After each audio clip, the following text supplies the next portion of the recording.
주님의 평강이 우리 성도님들에게 가득하기를 축복합니다. 오늘 말씀의 제목은 예수가 답이다입니다. 누가 답이라고요? 우리 예수님이 답이십니다. 여러분, 오늘 우리가 읽은 이 말씀을 가만히 보면은요, 참으로 가련하고 비참한 상황에 발목이 잡혀서 살아가는 한 사람의 이야기가 나옵니다. 이 인생을 가만히 보면 참 모순 덩어리다라고 그렇게 이야기를 할 것 같아요. 모순 덩어리인데 그 모순 덩어리의 인생을 해결할 수 있는 길이 없는 거예요. 그래서 이 사람의 삶이 가련하고 비참한 그런 삶이다라고 그렇게 이야기할 수 있을 것 같습니다. 그는 분명히 여러분 살아 있습니다. 그런데 죽어 있는 시체들만 있는 그 무덤 사이를 자신의 거처로 삼고 그렇게 살아가고 있어요. 살았으나 죽은 자들 가운데에서 살아가는 그런 모습인 거죠. 뼈들이 묻혀 있고 묘들만 늘어져 있는 적막한 그곳, 소리도 모습도 없는 적막한 천지에 그 사람 혼자만 있는 그런 장소입니다. 그런데 적막한 곳에서 계속해서 혼자 소리를 지르고 있는 거예요. 하지만 여러분, 그 소리가 도대체 무슨 의미를 가졌는지, 무슨 뜻으로 그 소리를 지르고 있는지, 이 소리는 소통과는 전혀 상관없는 소리입니다. 언어와도 전혀 상관없는 소리입니다. 그냥 의미 없는 꽹과리처럼 그냥 공중에 울려 퍼지는 그냥 그런 소리인 거예요. 살았으나 죽은 자 가운데 사는 것이, 그 모습은 살아있는 모습이 아니죠. 숨은 쉬고 있는데 사는 것 같지 않은 그러한 삶을 살아가는 사람입니다. 그런데 이 사람은요, 놀랍습니다. 누구에게도 결박당하지 않습니다. 쇠고랑으로 묶어놔도 그것을 여러분 순간적으로 끊어내버립니다. 누구도 그를 결박할 수 없고 어떤 것으로도 그를 묶어버리면 그것을 끊어버리는 마치 초능력을 가진 그런 사람처럼 보입니다. 그런데 여러분, 참으로 희한한 것은 그 사람이 하는 일은 늘 앉아서 자기 몸을 자기 스스로 해치고 있는 겁니다.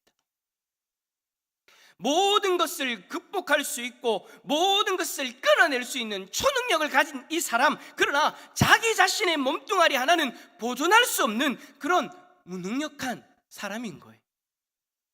대책이 없고 속수무책인 사람, 이것이 여러분 이 사람의 큰 모순이고 아이러니고 가련함이고 비천함입니다. 모든 것을 할 수 있는 능력을 가지고 있는 사람, 그러나 자기 자신의 몸 하나는 안전하게 지킬 수 없는 속수무책인 무능력자. 여러분, 이 모습 어디서 많이 본 것 같지 않습니까? 세상을 둘러보면 이런 모습들이 너무나도 많이 있어요.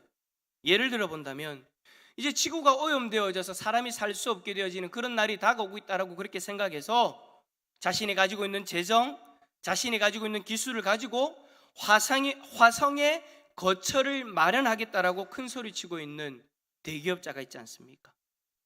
이제는 컴퓨터 하나만 있으면 무엇이든지 할 수 있다라고 이야기하는 현대인들이 질비하지 않습니까? 괴나 돼지만이 아니라 이제는 법만 허락한다면 사람도 복제할 수 있다라고 그렇게 큰 소리치는 현대과학을 추종하는 이들이 있지 않습니까? 심지어 공간의 제약을 극복하고 하루면 어느 곳이든지 갈 수 있다라고 외치죠. 메타버스라는 가상 공간을 창조해내서 이제는 공간적, 시간적 제약을 초월해버린 이 시대다라고 그렇게 이야기를 합니다. 그로 인해서 동시 접속성이 가능한 것으로 세계 곳곳에 있는 사람들이 한순간 다 같이 접속을 해서 시간과 공간을, 그 모든 것들을 극복해버린 그런 모습을 보여주죠. 이런 놀라운 능력을 가진 현대인들이 불과 몇 년 사이에 눈에도 보이지 않는 그 바이러스 하나에 맥없이 무너져 버렸죠. 돈도 충분히 가졌고 기술도 충분히 가졌고 능력도 다 있습니다. 사람도 만들어낼 수 있다고 이야기합니다. 우주로 우리의 거처를 옮길 수 있다고 이야기합니다. 시공간을 초월할 수 있다고 그렇게 이야기합니다. 그러나 눈에 보이지 않는 그 작은 바이러스 하나에 3년 가까운 그 시간 동안 모든 세상이 멈춰버렸습니다. 그동안 우리는 바이러스가 하라는 대로 하며 살았어요. 흩어지지 마, 흩어져, 모이면 안 돼 라고 그렇게 이야기를 하니까 우리는 여러분 모이지 않으려고 애썼어요. 지금도 보십시오. 우리의 예전의 모습이 아니잖아요. 참 저는 주일마다 안타까워요. 여러분들의 그 예쁜 모습, 여러분들의 그 멋진 모습 다 마스크에 가려가지고 말이죠. 물론 저는 마스크로 가리면 더 덕을 보는 사람 중에 한 명이긴 하지만 우리의 일상이 완전히 깨어져 버렸잖아요. 바이러스가 먹지 마 하면 못 먹는 그런 무능력. 여러분, 능력은 있는데 자기 자신 하나 온전히 지키지 못하는 그런 무능력의 그 모습, 여러분 우리들의 이야기더라라는 거예요. 현대인의 아이러니죠. 현대인의 그 모습을 있는 그대로 성경에서 지금 오늘 우리에게 보여주고 있는 거예요. 여러분, 해결책은 있습니까? 해결책이 있긴 할까요? 이러한 모습 속에서 우리가 할 수 있는 것이 있긴 한 것일까요? 성경은 이러한 아이러니 속에 살아가는 우리에게 한마디로 이야기합니다. 시편 2편 4절에 하늘에 계신 자가 웃으시며 주께서 저희를 비웃으시리로다. 다 할 수 있다고, 하나님 없이도 살 수 있다고 그렇게 외치면서, 그렇게 자신들의 기술을 발달을 시켜가면서 그렇게 자신들의 그 교만함을 드러내고 있는데, 눈에 보이지 않는 그 바이러스 하나로 다 무너진 그 세상을 바라보시면서 그게 너희들의 모습이야 라고 말씀하고 계시는 것 같아요. 이러한 아이러니 속에 있는 우리, 그리고 이러한 아이러니 속에 있는 오늘 성경에 나오는 이 사람에게 누가 다가오고 있습니까? 예수님이 다가오고 계신 거예요. 우리가 오늘 읽은 말씀 직전에 말씀을 보면 지난밤 배를 뒤엎어 버릴 것 같은 광풍을 뚫고, 아니 광풍을 잠잠케 하시는 그 능력을 행하시면서 예수님이 이 사람 만나겠노라고 지금 오신 거예요. 예수님이 급히 바다를 건너서 드디어 이 사람에게, 이 아이러니 모순이 가득한 이 사람에게 예수님이 다가오고 있습니다. 그때 여러분, 이 사람이 멀리서 예수님이 오시는 것을 바라보고 금방 알아봅니다. 아, 하나님의 아들이구나, 하나님이시구나. 예수님에 대한 그 정체성을 바로 꿰뚫어 보고 달려와서 그 앞에 엎드려 절합니다. 그래 여러분, 예수님은 하나님의 아들이십니다. 조금 전에도 캄캄한 그 칠흑 같은 바다 위에서 난리를 치고 미친 듯이 불어대는 바람을 향해서 잠잠하라, 고요하라 그 한마디에 그 성난 파도와 바람을 다 잠재우신 하나님의 아들이신 예수님, 그가 맞습니다. 이 사람이 지금 예수님을 정확하게 알아본 거예요. 그러니까 이제 이 사람에게는 자신의 문제를 해결해 줄 수 있는 해결책이 다가온 거예요. 자신이 살아갈 수 있는 길이 열려져 있게 되어졌고, 자신이 안고 있는 그 문제에 대한 답을 얻을 수 있는 그 해결책이 자신에게 다가온 거죠. 어두움으로 가득했던 그 인생에 한 줄기 빛이 쫙 들이온 거예요. 드디어 이제 그는 살 수 있는 길을 갈 수 있는 기회가 주어졌습니다. 그런데 여러분, 그가 예수님이 하나님의 아들이다라는 것을 깨닫고 예수님에게 다가와서 하는 그 말이 여러분 참으로 이상합니다. 자신의 문제를 해결해 줄 수 있고 자신의 인생의 빛과 같은 존재로서 다가온 그 예수님에게 그가 고작 한다는 말이 뭐냐?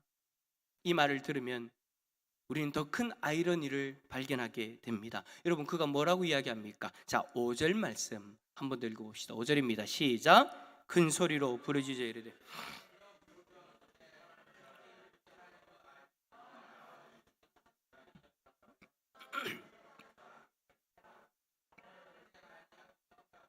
아멘.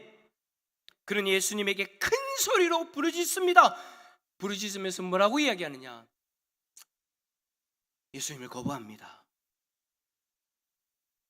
이것이 지금 하나님의 아들이라고 고백하는 이가 내뱉는 말입니다. 여러분, 이 얼마나 아이러니한 대답입니까? 그에게 다가온 해결책을, 자신의 문제를 해결할 수 있는 그 인생의 답을 정면으로 거부하고 있는 거예요. 다가온 살길, 그 길을 정면에서 걷어차버리고 있는 거예요. 그런데 이 모습이 이 사람만의 아이러니는 아니죠. 여러분, 우리도 살다 보면 때로는 예수님을 대할 때에 좀 예수님 보지 마세요. 예수님 좀 나로부터 좀 멀어지세요. 예수님 때문에 이 세상에서 살아가는 것이 조금 힘들어요. 예수님 때문에 조금 괴로워요. 어떨 때는 화를 내는 그런 모습을 우리들의 삶 가운데 보여질 때가 있죠. 어떨 때는 예수님이 너무 야속하게 느껴지기만도 합니다.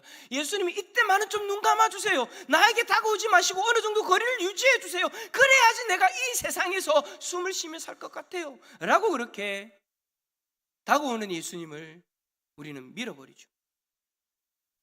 예수님을 부담만 주는 분으로 그렇게 여길 때가 있다라는 겁니다. 여러분, 예수님 입장에서 이 얼마나 당황스럽고 어찌 보면 모욕스러운 그런 일이겠습니까? 예수님은 지금 그를 위해서 다가가시는데, 예수님은 지금은 우리를 위해 다가오시는데, 피조물에 불과한 그는 예수님을 향해서 소리치며 거부하고 있는 거예요. 그리고 감히 하나님이신 그를 향해서 나를 괴롭게 하지 마십시오, 가십시오 소리치고 있는 겁니다. 그럼에도 불구하고 예수님은 어떻게 하십니까? 예수님을 거부하는 그에게 예수님은 자신의 발걸음을 멈추지 않고 더 다가가십니다. 그의 거부를 알고 계셨음에도 불구하고, 그가 자신을 밀어낼 것이다라는 것을 알고 있음에도 불구하고 예수님은 말없이 그에게 더 가까이 다가오시는 거예요. 이 모욕과 거절을 아랑곳하지 않고 그에게 더 가까이 다가가십니다. 그에게 다가가서 예수님이 이 사람에게 묻습니다. 네 이름이 무엇이냐? 나에게 오지 마세요. 거부하는 그에게 네 이름이 무엇이냐? 여러분, 예수님이 이 사람의 이름 석자, 우리나라 말로 석자고, 이 이름을 몰라서 여러분 물어보겠습니까? 사실은 여러분, 이 말은요, 너의 정체가 무엇이냐라고 물어보시는 거예요. 그래요, 여러분, 어느 누구든, 저도 마찬가지고 여러분도 마찬가지고, 우리가 예수님 앞에 서게 되어지면은요, 우리는 우리 자신이 지금 어떤 정체로 살아가고 있는가, 내가 한 주간 동안 어떤 모습으로 살아왔는가, 내가 하나님 보시기에 어떤 모습이었는가, 그 정체가 여러분 다 드러나게 되어져 있어요. 드디어 이 가련하고 비참한 이 사람의 정체가 무엇인가, 이 사람의 문제의 본질적인 그 문제가 무엇인가 예수님 앞에 드러나기 시작합니다. 너는 누구냐라는 그 질문에 그 안에 있는 존재, 그 사람을 사로잡고 있던 존재가 대답합니다. 내 이름은 군대니 우리가 많음이니이다. 무슨 말입니까? 이 한 사람 안에 수많은 귀신들이 들어와서 그를 점령하고 그를 이용하고 있는 거예요. 그 수가 너무나도 많기 때문에 군대 귀신이라고 지칭하면서 그 군대의 지배를 받고 있던 사람이 바로 그 사람이었던 거죠. 예수님이 이 사람을 향해서 말씀하십니다. 사실 여러분, 예수님은 그 사람의 몸을 향해서 말씀하는 거지만 사실은 그를 지배하고 있는 그 영적인 세력, 귀신들에게 예수님이 말씀하고 있는 거죠. 예수님은 여러분 앞에서 이야기했던 것처럼 좀 전에, 불과 얼마 시간 전에 바다와 광풍과 바람을 향하여 외치셨던 그 권위와 능력을 보여주셨습니다. 그 권위와 능력으로 이 사람 안에 있는 그 군대 귀신에게 말씀하시는 거예요. 그에게서 나오라. 물론 오늘 말씀을 보시면 문자적으로 그에게서 나오라라는 말씀은 없습니다. 귀신들이 이야기하죠. 우리를 하여금 돼지떼에게 들어가게 하여 달라고. 그때 예수님이 뭐라고 이야기합니까? 그것을 허락하신지라. 그 허락하시는 권세, 그 어둠의 영들을 자신의 권위로 통치하며 허락하시는 그 권세를 통해서 그 사람으로부터 귀신들이 다 나오게 되어진 거죠. 모든 피조물이 심지어 바람과 바다까지라도 그의 말에 순종해야 했듯이 그 수가 군대라 할지라도, 그리고 영계를 사로잡고 있는 귀신이라 할지라도 그들은 예수님의 말씀에 순종해야만 했습니다. 왜요? 예수 그리스도는 하나님의 아들이시기 때문입니다. 결국 그 많던 귀신들이 그에게서 나왔고 그는 결국 자유함을 얻습니다. 여러분, 이 일을 통해서 우리가 알 수 있는 것이 무엇입니까? 따라서 합시다. 예수가 답이다. 예수가 답이라는 사실을 알게 되어집니다. 어떨 때는 예수님이 우리의 인생의 걸림돌이 되어오는 것 같아요. 아무리 내 상황에 예수님이 끼어들어서 일을 망쳐놓는 것 같아 보일 때에도, 아무리 일이 커서 예수님도 별도리가 없는 것처럼 느껴질지 몰라도 그 절망적인 상황 가운데에서 여러분 기억하십시오. 그때에도 여전히 예수가 답입니다. 답이신 예수님을 밀어내려고 했던 이 사람, 결국에는 그 답이신 예수님이 자신의 권능으로 그 인생의 문제를 해결해 주신 거예요. 귀신이 들려 있었을 때에는, 연약할 때에는 예수가 자기에게 도움이 안 될 거라고 생각했습니다. 그래서 인생에서 밀어냅니다. 그러나 그 예수가 자신의 권능으로 그 가운데에 임재하셨을 때 그 인생의 문제가 해결되어지는 거예요. 이 사건 이후에 일어난 일을 보면 얼마나 많은 놀라운 권능이 보여지는지 모릅니다. 예수가 답이라는 그 증거들, 죽음마저도 예수의 권능을 이기지 못합니다. 12년 동안 고침받지 못해 죽어가던 불치병도 예수님 앞에서 다 해결되어집니다. 죽은 딸의 생명도 모두가 다 예수의 손 안에서 해결되어졌습니다. 그러므로 여러분, 우리의 인생은 예수를 만나는 것이, 예수에게 가는 것이 답입니다. 아이러니 투성이었던 이 비참한 사람에게서 귀신이 나왔어요. 그때 이 사람이 정신을 차리고 옷을 갖추어 입고 겉과 속이 온전한 사람으로 회복되어졌습니다. 죽은 자들 가운데 살아가던 그 사람, 시체 가운데 살아가던 그 사람이 이제는 사람들 사이에서, 살아있는 사람들 사이에서 살아갈 수 있는 온전한 존재가 되어졌다라는 거예요. 예수를 만나고 온전한 사람이 되어졌습니다. 완전한 회복이 일어난 거예요. 그때 예수님께서는 이제 배를 타고 그 지역을 떠나려고 하십니다. 그 순간 회복이 된 이 사람이 예수님에게 간구하죠. 함께 있고 싶습니다. 내 인생의 답으로 찾아오신 예수님, 나는 이제부터 예수님과 함께하는 인생을 살아가고 싶습니다. 나를 이곳에 버려두지 마시고 나를 거두어 주십시오. 함께하고 싶습니다라는 이 18절에 나오는 이 간구는요, 이제 남은 평생을 당신을 따라다니고 싶습니다. 당신을 따라다니면서 당신의 수종을 들고 당신의 일을 함께하며 당신의 종으로, 당신의 제자로, 당신의 사람으로 당신과 함께 살다 그렇게 죽고 싶습니다 라는 그런 의미가 다 담겨져 있는 거죠. 이 사람에게는 이 말을 함으로써 자신에게 너무나도 큰 변화가 일어났다는 것을 드러내고 있습니다. 방금 전까지 당신은 나를 괴롭게 하는 사람이야, 내 앞에서 꺼져줘, 내 앞에서 내 인생에 끼어들지 마 라고 소리쳤던 사람인데, 이제는 내 남은 인생을 당신과 함께하고 싶습니다. 제발 같이 나와 함께 동행해 주십시오 라고 이렇게 말하고 있는 거예요. 여러분, 어떻게 인생에 이런 대반전이 가능한 걸까요? 어떻게 이렇게 혁명적인 아이러니가 현실적인 삶으로 드러날 수 있는 걸까요? 아니, 이 엄청난 변화가 지금 어떻게 우리의 삶에 일어나고 있는 것일까요?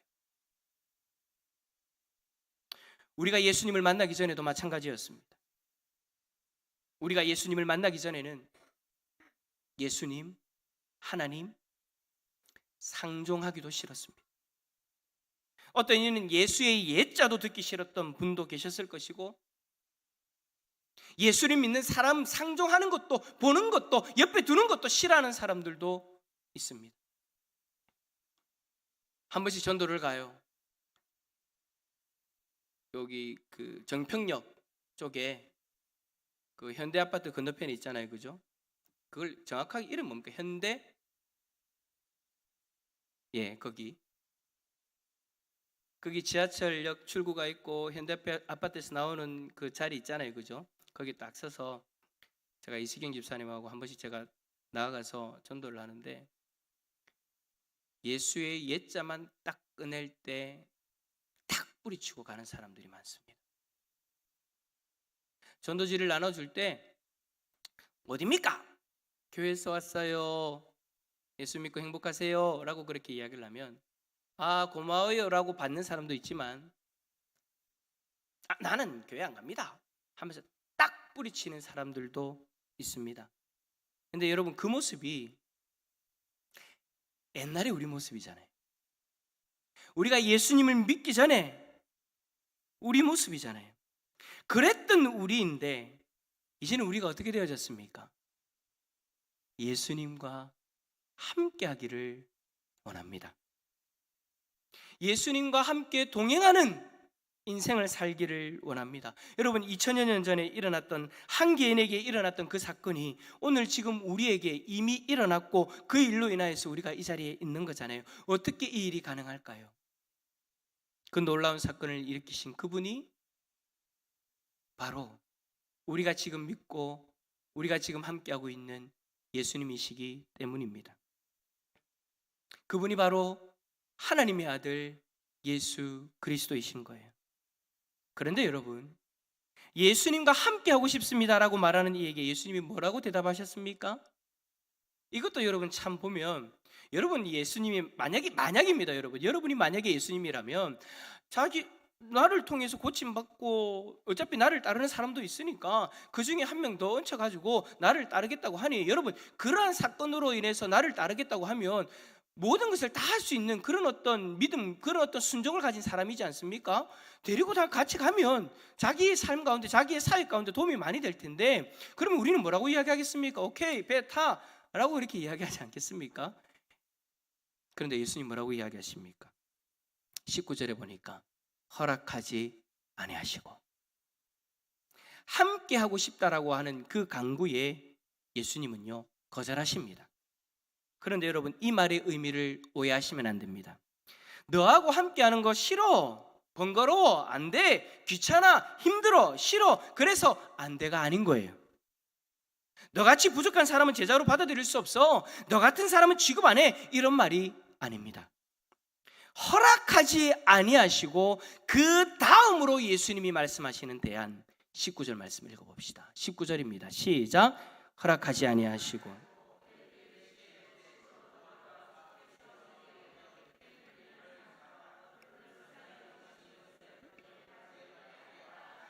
아멘. 너가 살던 집으로 돌아가라. 그리고 그곳에서 주께서 너에게 어떻게 큰 일을 행하셨는가, 어떻게 너를 불쌍히 여기셨는가, 너가 나로 말미암아 어떤 큰 일을 경험했는가, 이것을 내 가족들에게 알리라 라고 이렇게 말씀을 하세요. 그리고 그 말씀대로 그는 돌아가서 그대로 행합니다. 20절에 예수께서 나에게 어떻게 큰 일을 행하셨는지를 대가볼리에 전언파하니 모든 사람들이 그것을 다 듣고 놀랍게 여겼더라. 여러분, 예수님이 허락하지 않으셨다는 것, 함께하는 것을 허락하지 않으셨다는 그 의미는요, 또 다른 목적이 있다,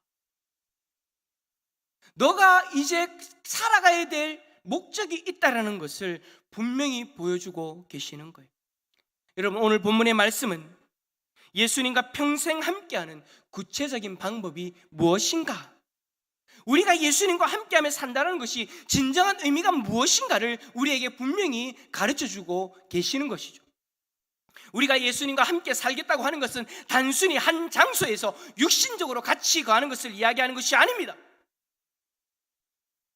하루하루 일상의 삶을 살아가는 그 삶의 현장 속에서 예수님이 누구인지, 그가 나에게 어떠한 큰 일을 행하셨는지, 그가 나를 어떻게 불쌍히 여기셨는지, 내가 어떻게 예수님으로 말미암아 큰 긍휼을, 큰 은혜를 받았는지, 그것을 드러내며 사는 것이 예수와 함께 살아가는 인생이다라는 것입니다. 그냥 막연하게 말로만 예수님과 함께합니다, 말로만 예수님과 함께합니다, 그것이 여러분 예수님과 함께하는 인생이 아니더라는 거예요. 예수님과 함께하는 인생은 육신적으로는 함께하지 않지만, 그 공간에는 함께 머물지 않지만 예수님을 삶 속에서 드러내고 예수님을 증거하고 받은 은혜와 긍휼을 전하는 것, 그 인생이 진정으로 예수님과 함께하는 인생인 줄 믿습니다. 오늘 본문이 우리에게 전하는 메시지는 결국 이 두 가지입니다. 첫 번째, 따라서 합시다. 예수가 답이다. 예수님은 그때만 그 한 인생에게만 답이 되어지는 것이 아니라 지금도 우리 인생의 답이 되어진다는 것을 여러분 믿음으로 고백할 수 있기를 축복합니다.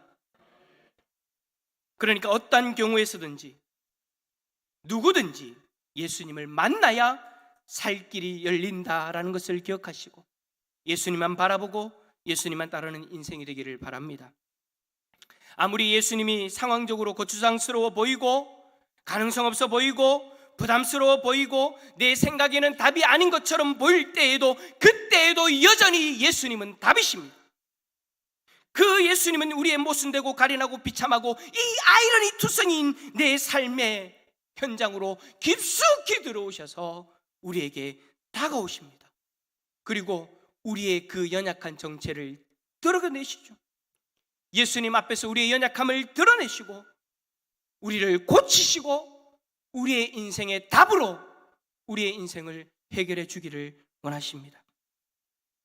그러므로 여러분, 우리는 예수님만이 답이다라는 이 사실을 정확하게 인지하고 예수만이 답이라는 그 사실을 붙드시기를 축복합니다. 두 번째로 오늘 우리에게 외치는 메시지는 이것이었습니다. 예수님과 동행하는 삶이 무엇인가? 우리는 예수님과 함께 동행하는 인생을 살고 싶다라고 그렇게 간절히 바랍니다. 지난 주간에 한 주간에 여러분 우리 특별 새벽 부흥의 주제도 뭐였어요? 동행이었잖아요. 주님과 함께하는 인생, 그러한 인생이 누릴 수 있는 그 은혜를 우리가 살펴보았어요. 그런데 여러분, 그러한 삶은 단순히 한 공간에 같이 있다는 것을 이야기하는 것이 아니라는 거예요. 하루하루 살아가는 우리의 삶의 현장 속에서 예수님이 우리에게 어떻게 큰 일을 행하셨는가, 예수님이 우리를 어떻게 불쌍히 여기셨는가, 우리는 예수님에게 어떤 은혜를 받았으며 우리는 예수님을 어떻게 믿고 살아가고 있는가, 예수님이 우리에게 어떤 분인지 우리의 삶의 현장에서 우리를 아는 모든 사람들에게 그 예수님을 드러내며 사는 것이 예수님과 동행하는 삶인 거예요. 사랑하는 성도 여러분, 이렇게 살게 되어지면 세상 사람들은 우리를 보고 깜짝 놀랍니다. 예전의 모습과 우리가 지금 살아가고 있는 모습이 너무나도 다르기 때문에 깜짝 놀라고 그들은 우리를 통해 인생의 답이신 예수 그리스도를 만나게 될 줄 믿습니다. 사랑하는 성도 여러분, 우리 인생의 답이신 예수님과 언제나 동행하는 복된 삶을 살아가시기를 예수 그리스도 이름으로 축원합니다. 한번 더 옆에 있는 분에게 고백합시다. 예수가 답입니다. 예수님과 동행하십시오.